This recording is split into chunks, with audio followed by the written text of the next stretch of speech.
Bien, ofrecemos la palabra, por lo tanto, para preguntas y consideraciones, ¿no es cierto?, de quienes asisten al seminario. ¿Tienes? Sí, buenas tardes, profesor Lunate. Muy interesante su exposición y me genera muchas dudas, digamos, no su exposición, sino cuestionamientos que me hacen reflexionar en un sentido positivo, en ese sentido que lo planteo. En particular, bueno, por de pronto yo no tenía conocimiento de esta posición que van a ver que pareciera ser que la postulaba en nuestro trabajo usted, entre la relación entre propiedad y trabajo y la herencia. Y en particular, ¿qué más está pensando usted? La verdad me parece interesante y quería ver si usted podría desarrollar ese punto. Y lo segundo, que me llamó la atención, es que detrás de su argumentación pareciera ser, si estoy leyendo bien, que está promoviendo en el fondo una noción de constitución mínima y que se la he escuchado a otras personas, digamos, a Jorge Correa, a su juicio, lo escuché en un seminario, se lo he leído a José Francisco García, que también está en la idea de la constitución mínima. No sé si usted está también en ese paradigma, digamos, vale decir, dejar una constitución con ciertos aspectos acotados, abierto a la actividad del legislador o configuración a través de los poderes democráticos. No sé cuál es la perspectiva. Esa es otra pregunta. Sí, más dinámico. A ver, parto por la segunda pregunta. No tengo ninguna opción definitiva por una constitución mínima. Mi opción por una constitución mínima tiene más que ver con el hecho de que las constituciones extensas, más desarrolladas, suelen presentar problemas, porque desde el punto de vista del texto constitucional empiezan a dar siempre elementos para argumentaciones ulteriores que suelen desplazar la actividad legislativa, suelen disminuirla mucho. Entonces, al final, lo que va quedando de político para la sociedad es muy poco, porque casi todo lo relevante pasa a ser discurso constitucional. Y yo creo que es importante que la constitución dé un marco, pero que la vida política sea muy rica bajo ese marco. Pero no tengo, o sea, pero es una cuestión de aproximación. No podría yo decirle, yo creo que la constitución tiene que ser mínima. Ahora, lo que sí creo que es complicado, independientemente de constitución mínima o máxima, lo que sí es complicado tratar de concretar derechos sociales o económicos a nivel constitucional con un nivel de precisión de contenido tal que no queden entregados a un juego de legislador y judicatura que al ciudadano medio pueda en definitiva darle la impresión de que ya me pasaron otro gol. Porque, ¿qué es lo que pasa ahora en Chile? A ver, yo creo que hay un tema que también se ha planteado con ocasión de este debate de la nueva Constitución. Nosotros, las personas que estudiamos Derecho, leemos la Constitución de una manera distinta que el ciudadano medio. No estoy diciendo con esto que la Constitución tengamos que escribirla en verso o algo así, ¿no es cierto? Podríamos aprovechar que está Parra todavía vivo y tener una estupenda Constitución, una anticonstitución, ¿no es cierto? Pero claro, si yo como ciudadano voy a la Constitución y me dice usted tiene derecho a la salud, y después yo digo, pero ¿y en qué consiste mi derecho a la salud? De no ser porque la ley hoy día garantiza efectivamente algunas prestaciones de salud, yo podría quedarme muy frustrado. Entonces, mi preocupación es que una Constitución sea extensa, no es tanto en que sea extensa per se, salvo lo que le dije antes, sino porque puede suceder que mientras más prometo, menos cumplo, o menos puedo cumplir. Ese es el tema. Y yo creo que eso le hace mal a una constitución. Yo creo que las constituciones líricas, poéticas, que prometen mucho, pero cumplen poco, yo prefiero la visión. Una vez me dijo un caballero en el campo que tenía como 60 años, y creo que me lo dijo en otro contexto, pero me lo dijo: mira, cabrón, yo prometo poco, pero cumplo lo que hago. No me acuerdo cuál era el contexto, prefiero no acordar. Ya. Pero tenía una cierta sabiduría, ¿no es cierto? Bien, eso respecto de la Constitución mínima. Respecto de la propiedad, el trabajo y la herencia, mi objetivo es el siguiente. Yo diría, primero, mi objetivo al plantear el tema es señalar una cuestión que creo que es bien importante al momento de tratar los derechos sociales, y es que la consagración de derechos sociales no es la única forma de atacar este problema. Yo creo que ese es un problema que se ataca mejor desde la perspectiva del retorno a esta discusión. ¿Y por qué? También por una noción muy sencilla. Aquí puedo contar una pequeña anécdota familiar.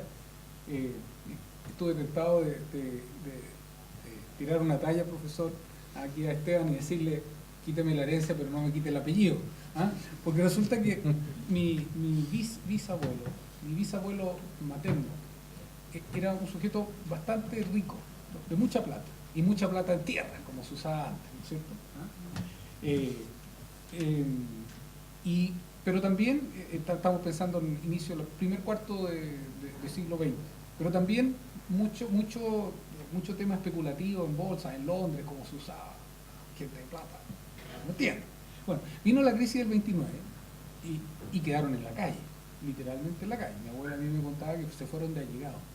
¿Por qué cuento todo esto? No para que alguien sepa algo de mi historia personal que no tiene mayor relevancia, sino que en un momento los hermanos ofrecieron, porque los hermanos no habían especulado, ¿sí? Tenían parte de su herencia, no habían especulado, ofrecieron darle una casa para que él se instalara ahí.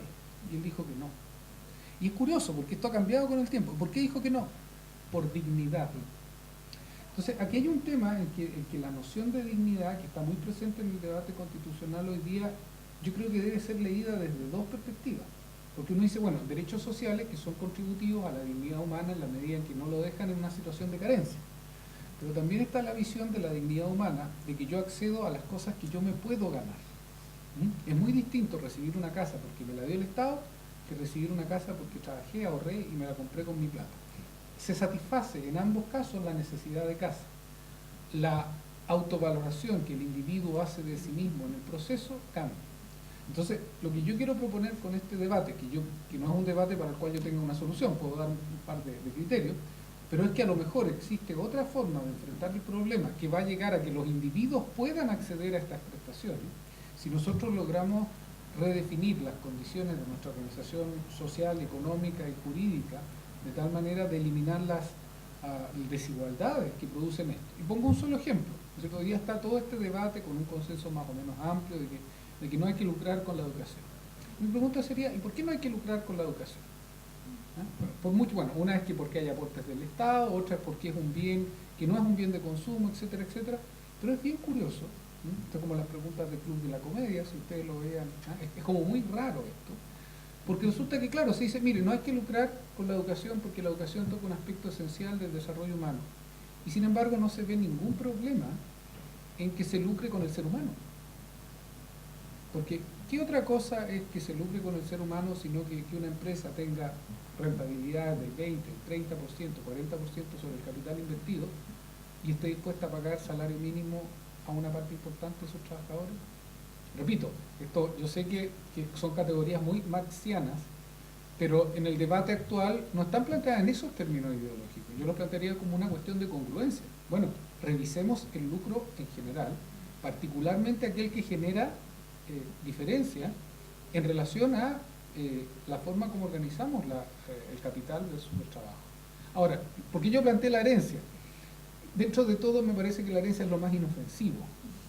¿Por qué es lo más inofensivo? Pagó tributo. ¿Ah? Pagó tributo. Porque uno puede pagar tributo. Y por último, porque al que se muere, digámoslo así, ya no le importa. Y al que iba a recibir, perfectamente podía no haber recibido, porque en nuestro sistema jurídico, si el papá quiere el último año de su vida darse una farra y gastarse toda la plata que guardó durante toda su vida, yo como hijo no tengo nada que decir. El papá tenía 4 propiedades, las vendió todas porque se enteró de que, no sé, estaba enfermo, quería pasarlo bien, 2 años viajando y no puedo decir nada. Entonces, respecto del que va a recibir es una mera expectativa, no le estoy quitando nada. Y respecto del que muere, no le importa cuándo muere, ya no se puede llevar nada, eso es más o menos conocido en todas las religiones del mundo. Pero hay una antigua religión oriental en que a uno lo enterraban con todo, ¿no es cierto? Yo pediría un par de libritos, quizás, ¿cómo sabes si me despierto ahí y me dan ganas de leer algo? Pero, por eso, no tengo una elaboración mayor, pero sí lo que yo querría proponer es que uno pudiera abrir los debates, quizás a debates que de repente pueden sonar, entre comillas, más peligrosos, claro, porque dice, ¿no? ¿Cómo vamos a tocar la relación entre la propiedad y el capital? Pero que de repente podrían ser más honestos, porque repito, para cualquiera de nosotros, creo yo, por lo menos para mí, que me digan, mire, usted le vamos a pagar su casa, porque en las condiciones en las que usted trabaja nunca va a poder comprarse una casa, y que me digan yo a usted lo voy a poner en condiciones de comprarse su casa con su trabajo, yo me quedo con esta opción. Por eso creo que el debate es importante. Muy bien. ¿Más consultas, preguntas, comentarios? Sí. Que se encuentran que la evolución social o la evolución de la conciencia social por parte de la población, de las personas que viven en ella, es condición necesaria para que, no sé, los órganos del Estado o los órganos de instituciones internacionales comiencen a tomar en consideración para crear o para elaborar planes para el desarrollo social, económico o cultural dentro de la sociedad. Y en este punto de vista, sé que ustedes consideran que el desarrollo cultural es condición necesaria para el desarrollo social, para el desarrollo económico dentro de la sociedad. Y la última va dirigida para el profesor acá, que si considera que si la Constitución Política de la República debe ser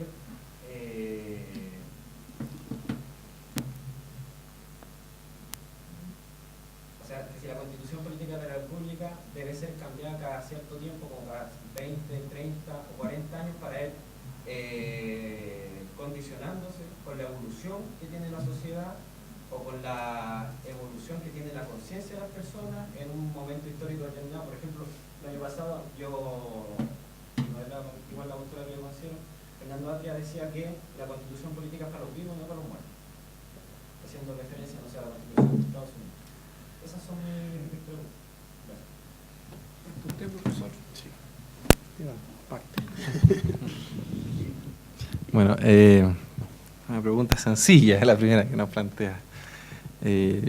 No creo que haya una respuesta unívoca, ¿cierto? Lo ideal, entiendo desde la literatura un poco más especializada, es que desarrollo institucional y cultura, desarrollo cultural, vayan de la mano, evidentemente, ¿no? Que en el fondo ambas cosas vayan acompañadas y en una suerte de sinergia, porque en la medida en que hay avances normativos, institucionales, que no necesariamente están acompañados por cambios culturales, muchas veces se quedan como situaciones aisladas, se quedan como una golondrina que no hace verano y no se consolidan como práctica real.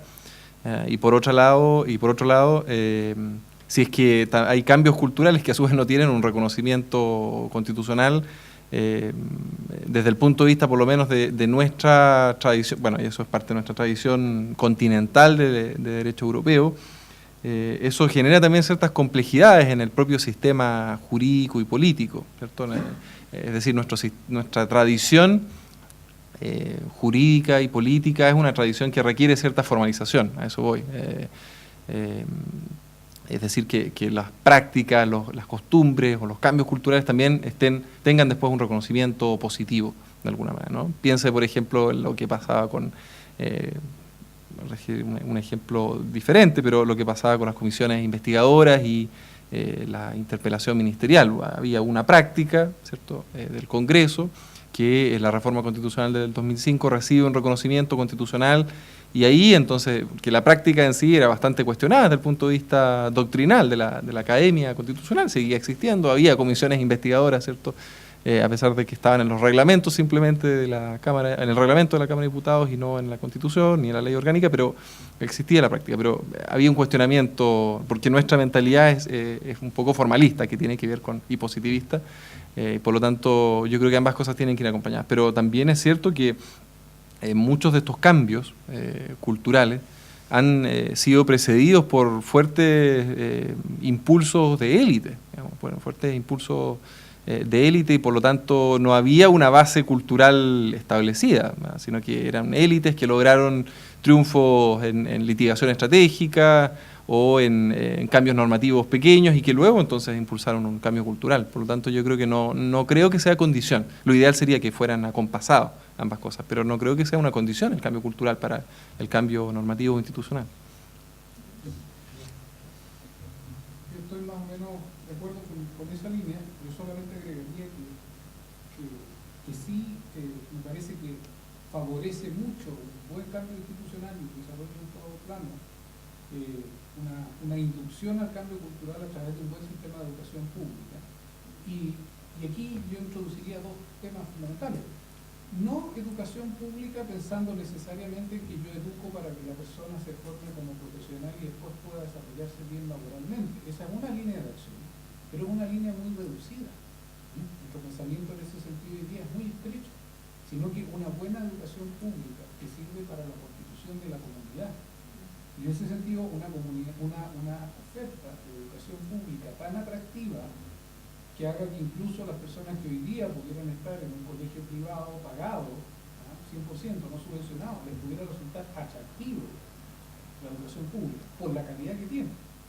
Como mucho tiempo pasó o pasa todavía en Alemania, que la educación pública es tan buena que quien se va a un colegio pagado privado es por razones más bien doctrinarias, pero nunca de calidad. Y cuando uno dice yo vengo a un colegio privado, le dicen, pucha, qué lata. Porque es como malito. Bueno, quizás tus papás te mandaron ahí porque... Entonces, yo ahí creo que es importante, ¿no es cierto? Y es bien curioso porque justo ahora que estamos en el auge de la discusión sobre derechos sociales, llevamos 6 meses o 7 meses, yo sé que esto es político y incorrecto y todo, pero llevamos 6, 7 meses discutiendo sobre el lucro, en vez de discutir sobre un robusto sistema de educación pública que me garantice el derecho social a la educación. Sí, fíjense ustedes que si se eliminara el lucro por arte de magia hoy día, no habríamos dado ningún paso hacia el derecho social a la educación, ninguno. Lo único que tendríamos menos oferentes de acciones de educación. Así que yo sí creo que es un componente importante. Ahora, claro, históricamente lo que se ha visto, como decía Esteban, es que las élites, a lo largo del tiempo se van expandiendo, ¿sí? Y van alcanzando mejores niveles y el nivel completo de la sociedad también se va concatenando con la evolución institucional. Y respecto de lo otro, claro, el argumento de H es bueno, eso de que la Constitución es para los vivos y a los muertos. Tiene un pequeño problema metodológico, y es que en ningún momento la sociedad se muere de una sola vez y en un momento de otro. Eso validaría mucho su argumento. Si en algún momento nos muriéramos todos y al día siguiente hubiera una población completamente nueva de adultos, lo creo. Pero el hecho de que, no lo voy a poder decir poéticamente, pero el hecho de que la sociedad sea un permanente flujo, o como diría Facundo Cabral, un permanente nacer y morir de individuos, hace que los vivos no podamos desligarnos completamente de los muertos. Porque todo lo que tenemos en términos culturales es, en su gran parte, de los que están muertos. Hablamos un idioma que no creamos nosotros, y que no creó usted, ni que crearon sus compañeros los últimos 15 años. Hablamos un idioma que está ahí desde hace un tiempo y ha ido evolucionando. Tenemos una cultura, o sea, si fuera así, el argumento de H, yo creo que, claro, tendríamos que quedarnos con una especie de componente racionalista que elimina toda la realidad de la comunidad. Entonces, lo que yo diría es que, además que es una cuestión bastante obvia, se supone que lo que hacen las constituciones es darnos un marco para la convivencia. Mi idea es, las constituciones tienen que ir cambiando en la medida en que se van adecuando a nuestras condiciones de convivencia. Si pueden cambiar por medios pacíficos, y por eso yo creo en la reforma de la Constitución, tanto mejor. ¿Por qué? Y yo una vez se lo dije a H y se enojó conmigo. Le dije, porque quien abre la puerta al cambio constitucional está haciendo una apuesta, que puede ser una apuesta muy virtuosa. Tenemos una sociedad súper cívicamente responsable y vamos todos al proceso constituyente dispuestos a perder todo lo que tenemos. El proceso constituyente es el contrato social de Rousseau. Ponemos todo a disposición de la sociedad y por lo tanto yo tengo que estar dispuesto a decir, ok, estoy dispuesto a que en el proceso constituyente yo me quede sin nada. O que a lo mejor voy a ganar mucho, pero vamos dispuestos a eso. Pero esa hipótesis en la historia es una hipótesis que no suele darse mucho. No digo que sea imposible, pero no suele darse mucho. Por eso es que normalmente los cambios constitucionales se producen cuando la sociedad ya entró en una crisis.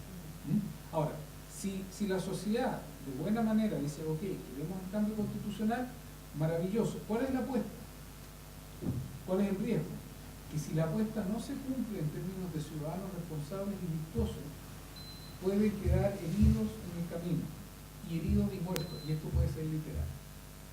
Porque llega un momento en que las personas dicen, oye, estamos en el momento del cambio, del proceso constituyente, estamos en el momento rusoniano, tus bienes vienen para acá porque voy a disputarlos, voy a distribuirlos. El sujeto dice, no, me defiendo.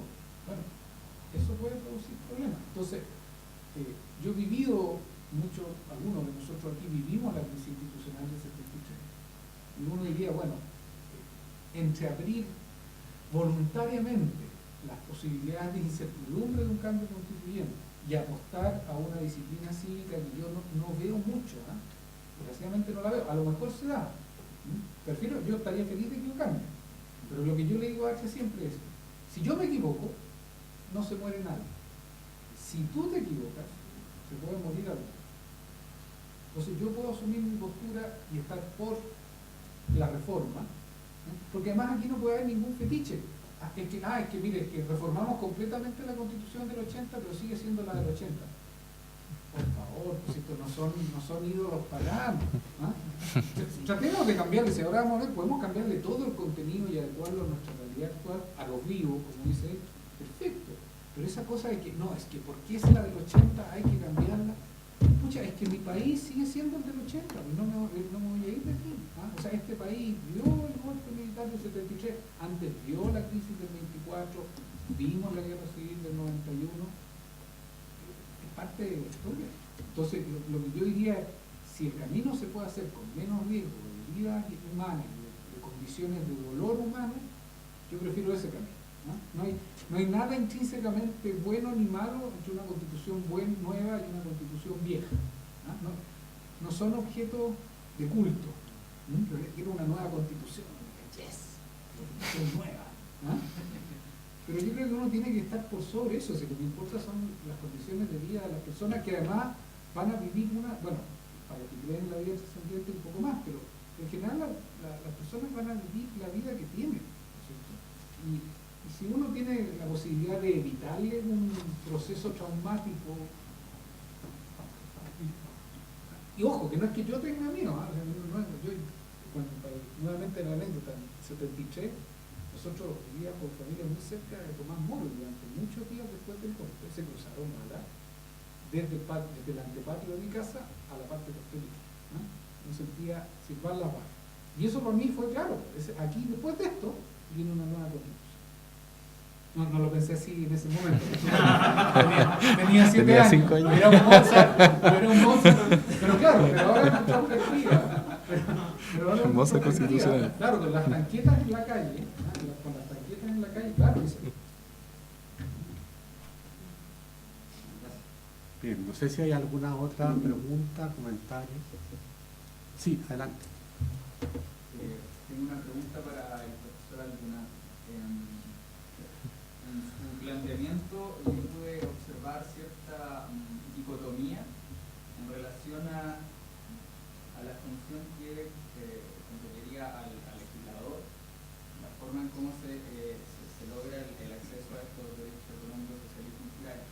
Por un lado, usted plantea que sería un tanto peligroso, tal vez, o no con muy buenos ojos, el hecho de que la Constitución no desarrolle estos derechos y que sea el legislador, que puede ser víctima de vicisitudes políticas, qué sé yo. Pero esto no ve con muy buenos ojos eso. Pero por otro lado, tampoco le parece que sea recomendable una Constitución muy desarrollada en esta materia, porque se le restaría protagonismo al legislador, ¿verdad? Y más bien plantea que estos cambios deben realizarse a través de otros mecanismos, digamos, de la forma de estructura social que nosotros vayamos a tener. Y plantea a ese respecto tocar el tema de la propiedad y la fuerza de trabajo, etc. Pero ese cambio estructural en la sociedad también se tiene que desarrollar a través de ciertos mecanismos y en la democracia representativa a través de los procesos políticos correspondientes, ¿verdad? En este sentido, yo veo que casi plantea una especie de no contemplación de estos derechos a nivel constitucional, sino que sean más bien otras las instancias a través de las cuales se desarrollan. Pero para que se desarrollen, como dije anteriormente, es necesario también que en un Estado democrático de derecho existan ciertos estándares o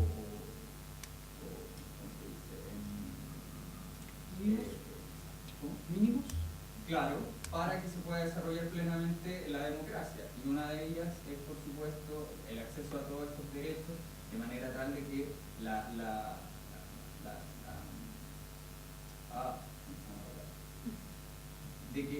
la forma en cómo se accede a ello y la forma en que la sociedad vaya a representarse en el Parlamento, de manera tal de lograr este cambio en la sociedad, es necesario también que existan estos derechos antes. O sea, no sé si me explico, pero me refiero a cómo usted logra congeniar el hecho de que la sociedad pueda cambiar a este nivel sin que exista anteriormente una protección de sus derechos, digamos, a un nivel más superior como lo sería la Constitución.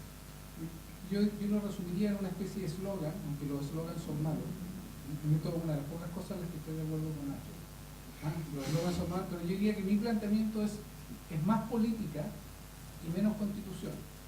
Pero para hacerlo conciliable con lo que usted dice, efectivamente en la Constitución debería haber una muy buena garantía de los derechos de participación política. Entonces mi tema es, todo lo que nosotros queramos configurar como políticas sociales, incluso bajo la forma de los derechos sociales que de alguna manera he puesto bajo tela crítica, bajo tela de juicio, ¿cierto? Pero incluso así, podemos desarrollarlo a nivel legislativo. Mi problema no es que lo desarrollemos a nivel legislativo, el problema es que lo desarrollemos a nivel legislativo cuando están prometidos por la Constitución. Entonces lo que yo diría es que esto debiese ser en el fondo, no carguemos a la Constitución con aquello que si es nuestro objetivo político debiésemos lograr a través de la legislación ordinaria. Que es lo que me parece normal. Mire, yo quiero que todos tengan derecho a una casa, paso un proyecto de ley, un buen sistema administrativo, todos van a tener una casa. Perfecto. No hay nada que me diga que eso necesariamente tiene que estar en la Constitución. Y lo que yo sí, en cambio, puedo decir es, y si lo quiero mantener, lo tengo que mantener, necesito una ciudadanía activa para hacer campaña por las cosas que quiere. Por eso la división en dos niveles. Y cuando usted dice los mínimos, yo digo, claro, mínimos sí, pero ¿qué? Los mínimos de participación política que a mí me permitan llegar a los objetivos por los cuales yo soy capaz de movilizar a ciudadanos para ese tipo de objetivos u otros objetivos. O sea, lo que no debemos perder de vista es que lo bueno es que esto esté a nivel político, es que si el día de mañana cambia el sesgo político, y voy a poner un ejemplo, que tenemos un conjunto de ciudadanos que dicen, mire, no, quiero pagar poco impuesto, bueno, estará también dentro de los márgenes de la democracia, ¿no? Porque lo que a mí me preocupa un poco, no me preocupa, pero me causa un poco de ruido, a pesar de que yo tenga una posición política al respecto, es que el margen constitucional no permita las otras opciones, ¿no? Yo personalmente me inclino por un modelo, como les he dicho yo, que tiende a revisar las actuales estructuras, pero yo en mi convicción democrática también debo tener posibilidad para que alguien venga y me diga, mire, quiero menos impuestos y cada uno se la arregle como quiera. Bueno, pero ahí yo tendré que movilizarme más políticamente y no reposar en la Constitución. Ese es como mi planteamiento, la incorporación, el compromiso político activo y no la desidia porque va a estar la Constitución y yo me despreocupo. Que ese es un poco lo que se produce al final. Perfecto. ¿Hay alguna otra inquietud, pregunta? ¿Sí? Para el profesor Arturo, respecto de lo que usted acaba de decir, que dice que tiene que ser más política, yo tengo un surge una duda, en el sentido de que si no es tan bueno que esté en la Constitución, porque usted dice que sería como, ok, está en la Constitución, entonces yo me relajo, ¿de qué manera me podría garantizar, por una vía política, el hecho de que esos derechos sociales realmente se cumplieran? Porque perfectamente puede venir, a ver, en participación política, como usted dice, venir un político y decir, ok, yo quiero impartir esto. En el momento en que lo hace y lleva a otro y lo deja de hacer, ¿de qué manera se asegura que esos derechos políticos se sigan cumpliendo si no están en el catálogo de derechos que aseguren la Constitución? Y tampoco se pueden reclamar por las vías que uno puede como reclamar el hecho de que a uno se le esté vulnerando un derecho. Yo diría que eso por dos razones fundamentales. Primero, si usted evalúa el grado de garantía efectiva que tienen los derechos constitucionales en la realidad de las personas, es bastante bajo. O sea, yo no creo que uno pueda decir en Chile que los derechos constitucionalmente garantizados son los que más se cumplen. Quizás mucho más se cumplen algunos derechos en el ámbito, por ejemplo, del derecho de familia. Y a la inversa, yo creo que usted no se preocupa de que el derecho penal que la protege a usted indirectamente contra una serie de ataques violentos, a usted yo creo que nunca le ha nacido la preocupación de que el derecho penal debiese tener rango constitucional. ¿Sí? Y sin embargo, usted está protegida en muchas cosas, porque si a usted la asaltan, el sujeto eventualmente debiese ir a la cárcel y así sucesivamente. Entonces, y el día que usted se empareje y tenga hijos, no va a necesitar que el derecho al cuidado personal o al cuidado compartido, ¿no es cierto?, esté en la Constitución para hacerlo efectivo.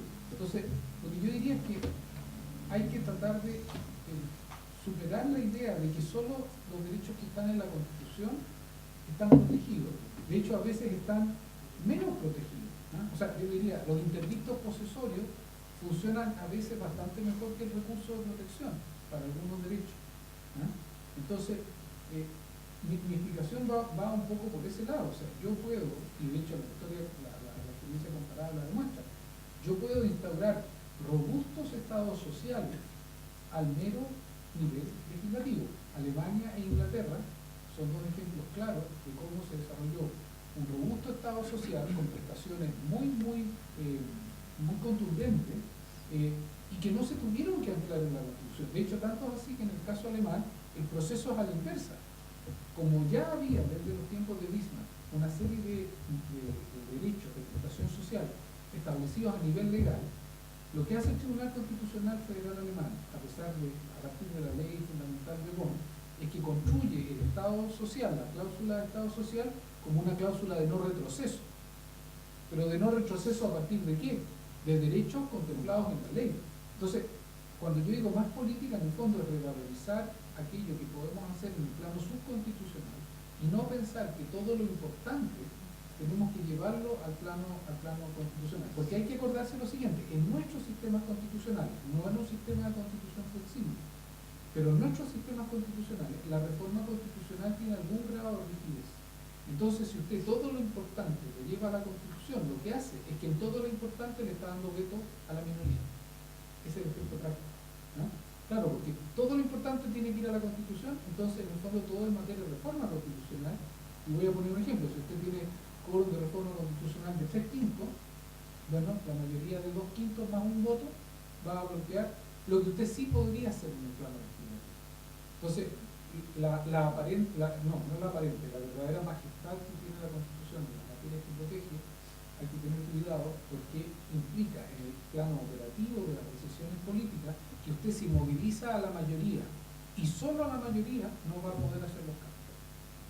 Ese es el efecto práctico. Por eso yo digo más política y menos constitución. No porque yo no quiera que exista una constitución, sino porque yo creo que una sociedad sana es una sociedad donde estas cosas no se remiten simplemente a que están en el texto, sino que las estamos discutiendo permanentemente y las mantenemos mientras estamos de acuerdo.